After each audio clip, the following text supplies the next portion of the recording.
हर हर महादेव। जय गुरु जी। शुक्राना गुरु जी। अनंतम अनंतम शुक्राना। आइए संगत जी शिव पुराण के अगले अध्याय की तरफ चलते हैं, जिसमें आज हम जानेंगे कि भगवान शिव का पार्वती तथा पार्षदों के साथ मंदराचल पर्वत पर जाकर रहना, शुंभ निशुंभ के वध के लिए ब्रह्मा जी की प्रार्थना से शिव का पार्वती को काली कहकर कुपित करना और काली का गौरी होने के लिए तपस्या के निमित्त जाने की आज्ञा मांगना।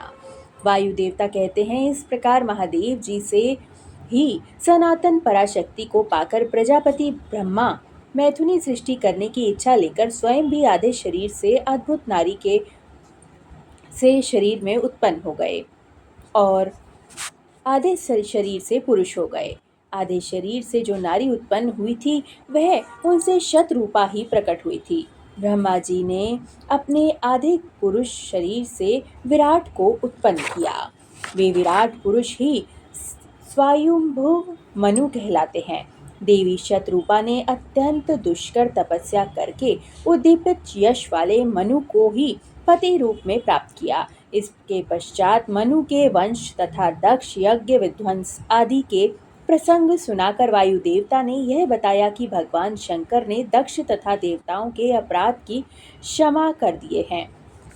तदंतर ऋषियों ने पूछा, प्रभु अपने गणों तथा देवी के साथ अंतर ध्यान होकर भगवान शिव कहाँ चले गए, कहाँ रहे और क्या करके विरत हुए। वायु देवता बोले, महर्षियों, पर्वतों में श्रेष्ठ और विचित्र कंदराओं से सुशोभित जो परम सुंदर मंदराचल है, वही अपनी तपस्या के प्रभाव से देवाधिदेव महादेव जी का प्रिय निवास स्थान हुआ। उसने पार्वती और शिव को अपने सिर पर ढोने के लिए बड़ी भारी तपस्या की और दीर्घ काल के बाद उसे उनके चरणाविंदों के स्पर्श का सुख प्राप्त हुआ। उस पर्वत के सौंदर्य का विस्तार पूर्वक वर्णन सहस्त्रों मुखों द्वारा 100 करोड़ वर्षों में भी नहीं किया जा सकता। उनके सामने समस्त पर्वतों का सौंदर्य तुच्छ हो जाता है।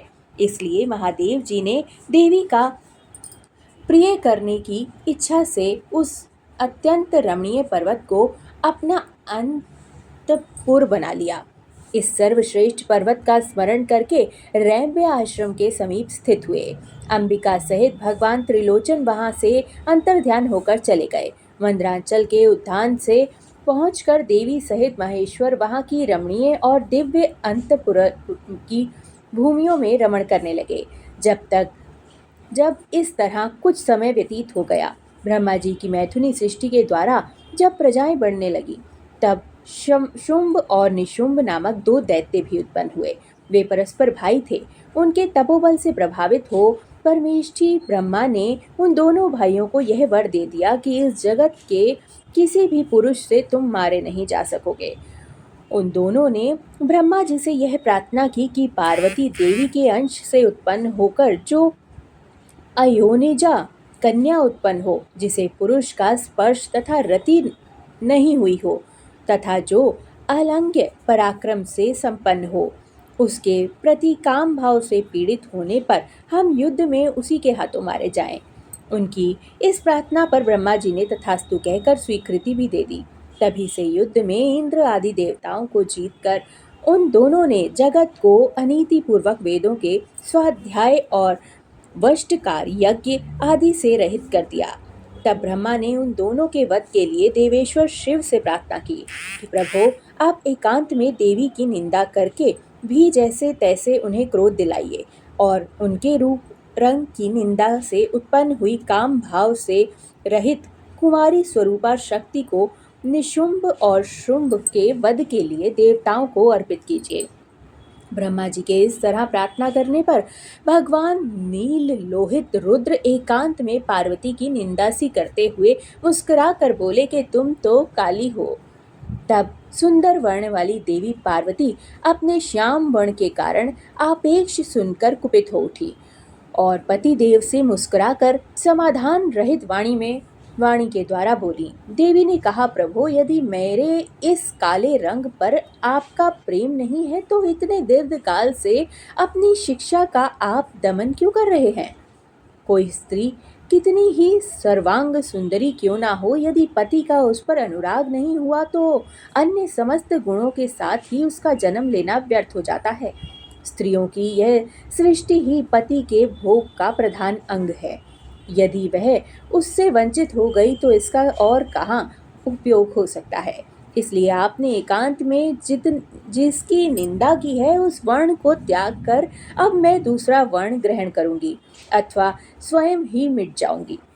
ऐसा कहकर देवी पार्वती शैया से उठकर खड़ी हो गई और तपस्या के लिए दृढ़ निश्चय कर कर गद गद कंठ से जाने की आज्ञा मांगने लगी। इस प्रकार प्रेम भंग होने से भयभीत हो भूतनाथ भगवान शिव स्वयं भवानी को प्रणाम करते हुए बोले। भगवान शिव ने कहा कि प्रिय, मैंने क्रीड़ा या मनोविनोद के लिए यह बात कही है। इस अभिप्राय को ना जानकर तुम कुपित क्यों हो रही हो? यदि तुम पर मेरा प्रेम नहीं होता तो और किस पर होता? तुम इस जगत की माता हो और मैं पिता तथा अधिपति हूँ। फिर तुम पर मेरा प्रेम ना होने पर कैसा संभव हो सकता है ये बात? हम दोनों का वह प्रेम भी क्या कामदेव की प्रेरणा से हुआ है? कदापि नहीं, क्योंकि कामदेव की उत्पत्ति से पहले ही जगत की उत्पत्ति हुई है। कामदेव की सृष्टि तो मैंने साधारण लोगों की रति के लिए की है। कामदेव मुझे साधारण देवता के समान मानकर मेरा कुछ कुछ तिरस्कार करने लगा था, अतः मैंने उसे भस्म कर डाला। हम दोनों का यह लीला विहार भी जगत की रक्षा करने के लिए ही है, अतः उसी के लिए आज मैंने तुम्हारे प्रति यह परिहास युक्त बात कही थी। मेरे इस कथन की सत्यता तुम पर शीघ्र ही प्रकट हो जाएगी। देवी ने कहा, भगवान, पति के प्यार से वंचित होने पर जो नारी अपने प्राणों का भी परित्याग नहीं कर देती, वह कुलांगना और शुभ लक्षणा होने पर भी सत्पुरुषों द्वारा निंदित ही समझी जाती है। मेरा शरीर गौर वर्ण का नहीं है, इस बात को लेकर आपको बहुत खेद होता है। अन्यथा क्रीड़ा या परिहास में भी आपके द्वारा मुझे काली कलूटी कहा जाना कैसे संभव हो सकता था? मेरा कालापन आपको प्रिय नहीं है, इसलिए वह सत्पुरुषों द्वारा भी निंदित है। अतः तपस्या द्वारा इसका त्याग किए बिना अब मैं यहाँ नहीं रह सकती। शिव बोले, यदि अपनी श्यामता को लेकर तुम्हें इस तरह संताप हो रहा है तो इसके लिए तपस्या करने की क्या आवश्यकता है? तुम मेरी या अपनी इच्छा मात्र से दूसरे वर्ण से युक्त हो जाओ। देवी ने कहा, मैं आपसे अपने रंग का परिवर्तन नहीं चाहती, स्वयं भी इसे बदलने का संकल्प नहीं कर सकती। आप तो तपस्या द्वारा ब्रह्मा जी की आराधना करके ही मैं शीघ्र गौरी हो जाऊंगी। शिव बोले, महादेवी, पूर्व काल में मेरी ही कृपा से ब्रह्मा को ब्रह्म पद की प्राप्ति हुई थी, अतः तपस्या द्वारा उन्हें बुलाकर तुम क्या करोगी? देवी ने कहा, इसमें संदेह नहीं है कि ब्रह्मा आदि समस्त देवताओं को आपसे ही उत्तम पदों की प्राप्ति हुई है। तथापि आपकी आज्ञा पाकर मैं तपस्या द्वारा ब्रह्मा जी की आराधना करके ही अपना अभिष्ट सिद्ध करना चाहती हूँ। पूर्व काल में जब मैं सती के नाम से दक्ष की पुत्री हुई थी, तब तपस्या द्वारा ही मैंने आप जगदीश्वर को पति के रूप में प्राप्त किया था। इसी प्रकार आज भी तपस्या द्वारा ब्राह्मण ब्रह्मा को संतुष्ट करके मैं गौरी होना चाहती हूँ। ऐसा करने में यहाँ क्या दोष है, यह बताइए। महादेव देवी के ऐसा कहने पर वामदेव मुस्कुराते हुए चुप से हो गए। देवताओं का कार्य सिद्ध करने की इच्छा से उन्होंने देवी को रोकने के लिए हठ नहीं किया। हर हर महादेव। जय गुरुजी, शुक्राना गुरुजी, अनंतम अनंतम शुक्राना। सर्वदा भला मेरे गुरुजी। जय गुरुजी।